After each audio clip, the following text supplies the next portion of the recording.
Bonjour à toutes et à tous, aujourd'hui on se retrouve pour une nouvelle vidéo sculpture sur un animal, mais cette fois-ci, exceptionnellement, ce ne sera pas un animal disparu, ça ce sera pour une prochaine fois, et la prochaine fois je vous ferai un ptérosaure.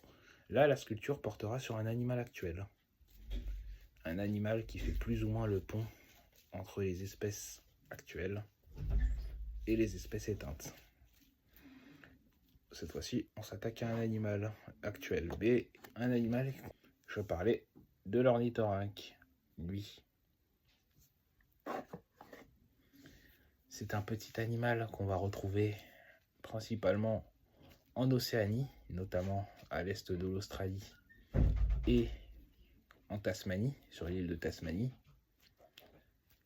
Et pour ce qui est de la description et de la découverte de cette bête, il faut remonter aux années 1700, notamment vers la fin des années 1700. En 1797, où les premiers Européens furent sa rencontre, et notamment un spécimen qui sera ramené par un certain John Hunter, notamment une fourrure et un dessin, à des zoologistes qui sont britanniques, et qui au début pensèrent qu'il s'agissait d'une blague. D'ailleurs, lors de sa première description en 1799,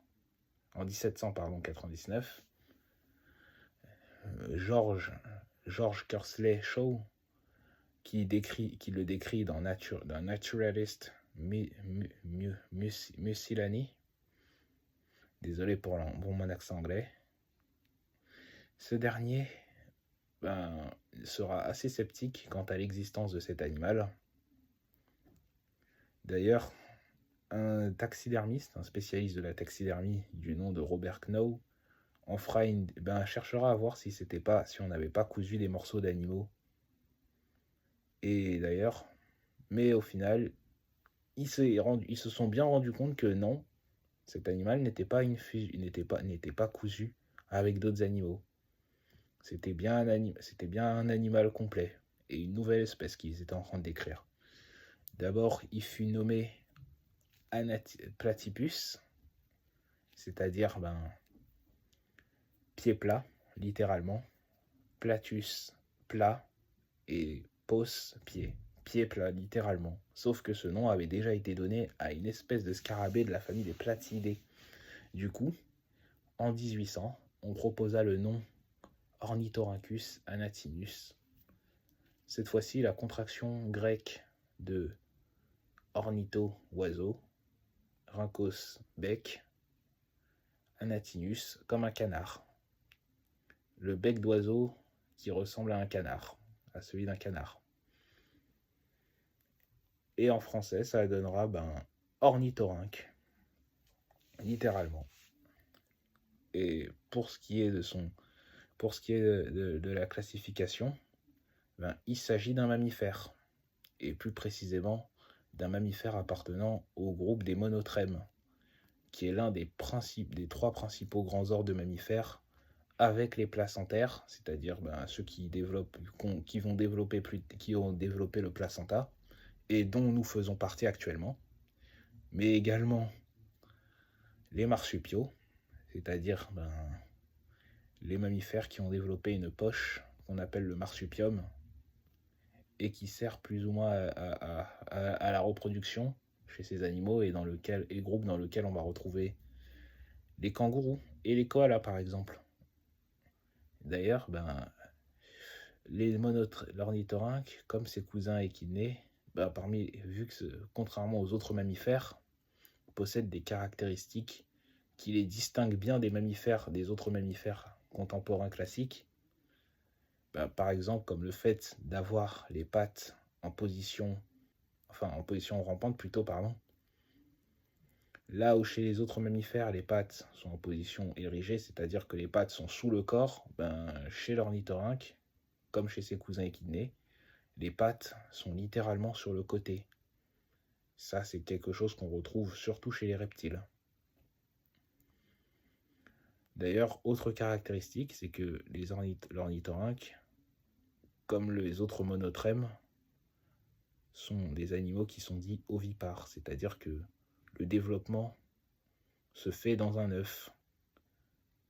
Là où chez tous les autres mammifères, ces derniers ont développé la viviparité, le fait de donner naissance à des petits vivants dans le milieu extérieur, ben, chez l'ornithorynque et chez ses cousins les échidnés, ben, on pond des œufs. D'ailleurs, mais les œufs, ben, contrairement aux œufs des oiseaux qui sont pondus dans un nid, ben, l'ornithorynque, comme les échidnés, ont développé une poche, plus ou moins, une sorte de poche, comme chez les marsupiaux, qui sert plus ou moins à incuber l'œuf. Et l'œuf est clos au bout de quelques jours. Et d'ailleurs, au niveau de l'allaitement, ben, contrairement aux autres mammifères qui possèdent des mamelles, chez l'ornithorynque, le lait s'écoule via les pores de la peau. C'est-à-dire qu'au lieu d'avoir des excroissances de peau qui vont éjecter le lait lorsque le bébé placera sa bouche dessus, ben, le lait chez eux ben, est littéralement évacué par la peau. Littéralement, ils transpirent du lait. Et d'ailleurs, au niveau de la reproduction, ben, les monotrèmes, comme du coup, n'ont pas d'organes sexuels visibles, comme un cloaque ou un clitoris, contrairement aux autres mammifères, ben, mais possèdent ce qu'on appelle un cloaque. Le cloaque, c'est plus ou moins une poche qui sert ben, à la fois d'organes pour évacuer les déchets, hein, donc l'urine et les excréments, mais ça sert aussi à la reproduction. Et d'ailleurs, chez les mammifères, ben, hormis les monotrèmes, le seul mammifère à avoir un cloaque, c'est le tenrec. Ouais. C'est assez particulier. Hein. Et d'ailleurs, ben, l'ornithorynque, par contre, c'est l'un des rares mammifères à avoir du venin. Alors le venin chez les mammifères, ben, comme on sait, il n'y en a pas beaucoup. Hein. Les seuls exemples, c'est l'ornithorynque, mais également un autre mammifère qu'on appelle le solénodon, qui est une sorte de musaraigne. Sauf que là où, par exemple, contrairement au solénodon, qui lui va produire son venin via des dents, ben, l'ornithorynque n'ayant pas de dents, il va les produire au niveau d'aiguillons qui se trouvent au niveau de ses chevilles. Et d'ailleurs, ce venin, c'est surtout les mâles qui le possèdent, les femelles n'en ont pas. Et d'ailleurs, ben, l'ornithorynque, c'est surtout l'un des rares mammifères à pouvoir repérer le champ électrique émis par des proies. Parce que oui, tous les êtres vivants émettent de l'électricité, notamment via les battements du cœur. Et bien l'ornithorynque peut les détecter. Et par exemple, ça c'est ce qu'on retrouve par exemple chez certains poissons, comme les requins, comme les esturgeons, et les gymnotes, qui sont les anguilles électriques d'Amérique du Sud. Et d'ailleurs, ben, pour rajouter dans la bizarrerie, ben, l'ornithorynque, c'est l'un des rares mammifères à être bioluminescent. C'est-à-dire qu'il émet sa propre lumière. Et ça, c'est plutôt chez les mammifères, c'est clairement inhabituel, hein, parce que la bioluminescence, c'est plutôt quelque chose qu'on va retrouver, ben, plutôt, ben, par exemple, chez certains poissons, chez certains arthropodes, et même chez certains organismes marins, où justement, ces organismes vont émettre de la lumière. Et après, la fonction exacte, on ne sait pas vraiment à quoi ça pourrait servir. Possiblement, peut-être de la communication ou pour intimider les rivaux, ou alors pour draguer. Et au niveau de son habitat, ben, comme je l'ai dit, on est à l'est de l'Australie et en Tasmanie également. Et c'est surtout un animal amphibie, car en fait l'ornithorynque a toutes les adaptations marquées pour une vie semi-aquatique, hein, c'est-à-dire des pattes palmées, une fourrure dense qui le protège plus ou moins du froid et qui empêche l'eau de toucher sa peau. Un peu comme une loutre. D'ailleurs, il possède également une queue plate comme les castors, sauf que et qui lui sert plus ou moins à se diriger, sauf que là où chez le castor, la queue est littéralement nue, sans poils, ben, la queue de l'ornithorynque, elle, possède des poils pour justement accentuer la protection lorsqu'il se baigne dans l'eau. D'ailleurs, l'ornithorynque ben, vit dans des eaux qui sont vit dans des marais avec une eau assez trouble, d'où le fait qu'il repère l'électricité, parce que justement, les yeux de l'ornithorynque sont assez petits et en plus ils sont en partie recouverts par la fourrure, ce qui l'empêche de voir. Bon, en même temps, vu les eaux dans lesquelles il chasse ses proies, ben disons que bon, c'est assez compliqué d'utiliser ses yeux, surtout dans des eaux aussi troubles. Mais bon, il a développé, et comme je l'ai dit, ben justement, avec les ampoules de Lorenzini, ben c'est pas un souci. Après, pour ce qui est de sa nourriture, ben on est sur des proies, on est sur un animal qui se nourrit d'invertébrés, comme les arthropodes, des vers ou des mollusques.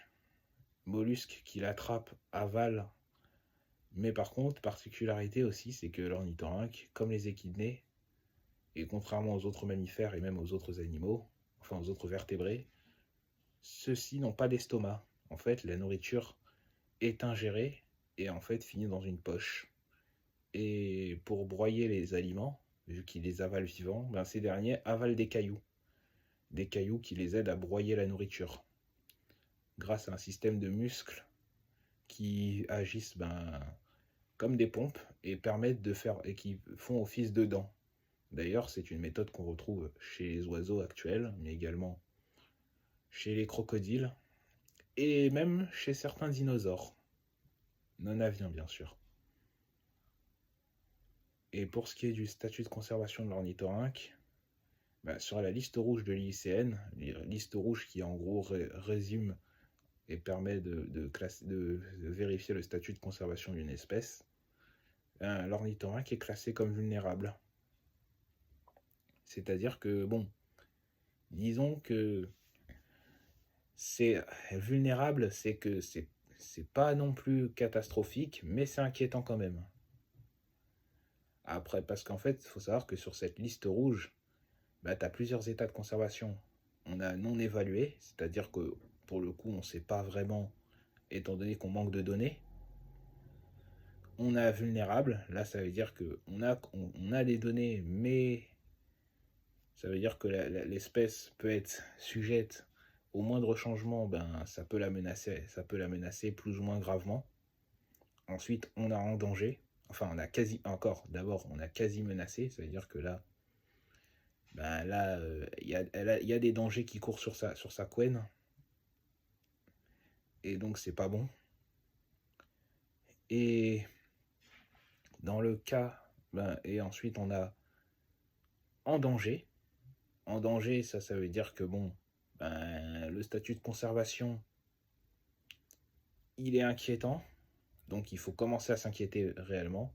On a en danger critique, là c'est vraiment le stade au-dessus, où là tu sais qu'il y a une grosse menace qui pèse sur la bête et que le moindre changement d'environnement ou une activité trop forte faite par nous, ça peut lui nuire gravement. Ensuite, on a éteint à l'état sauvage. Là, c'est catastrophique parce que là, ça veut dire que la bête n'existe plus en pleine nature et qu'on ne la retrouve qu'en captivité. Et enfin, t'as éteint. Là, c'est le stade où on ne peut pas revenir en arrière puisque l'animal n'existe à la fois plus à l'état sauvage mais plus en captivité. Et ça, malheureusement, un certain nombre d'animaux sont considérés comme éteints. En tout cas, entre le 21e et le 20e siècle. Et l'ornithorynque, disons que l'état de conservation, il n'est pas non plus catastrophique, mais il reste inquiétant. Surtout, notamment avec ce qui se passe en Australie. Enfin, notamment ce qui s'est passé en 2019 avec les feux de forêt, où là, l'Australie a pris cher. Et disons que Si tu rajoutes à ça la pollution des cours d'eau et l'activité humaine, ben ça aide pas en fait. Mais bon, heureusement, cette bête est protégée. Après, on peut aussi, mais d'ailleurs, on peut la retrouver dans certains zoos. Après, bon, c'est pas évident de les garder en captivité, hein. Et c'est tout pour notre ami l'ornithorynque. Et là, je nous ai fait un bel ornithorynque. Bon, j'ai fait une femelle parce qu'il n'a pas les aiguillons. Je pensais à faire un mâle, mais bon, tant pis, hein. Et j'avais envie d'en parler parce que je me dis, c'est sympa de parler aussi d'espèces actuelles. Et en plus, surtout que pour le coup, ça fait le lien entre les animaux disparus et les animaux actuels, puisqu'il a des caractéristiques, comme je l'ai dit, qui sont assez archaïques, anciennes si vous voulez, par rapport aux autres mammifères. Et j'espère que... Et dites-moi ce que vous en pensez de cet ornithorynque. Et je vous dis à une prochaine vidéo. Salut!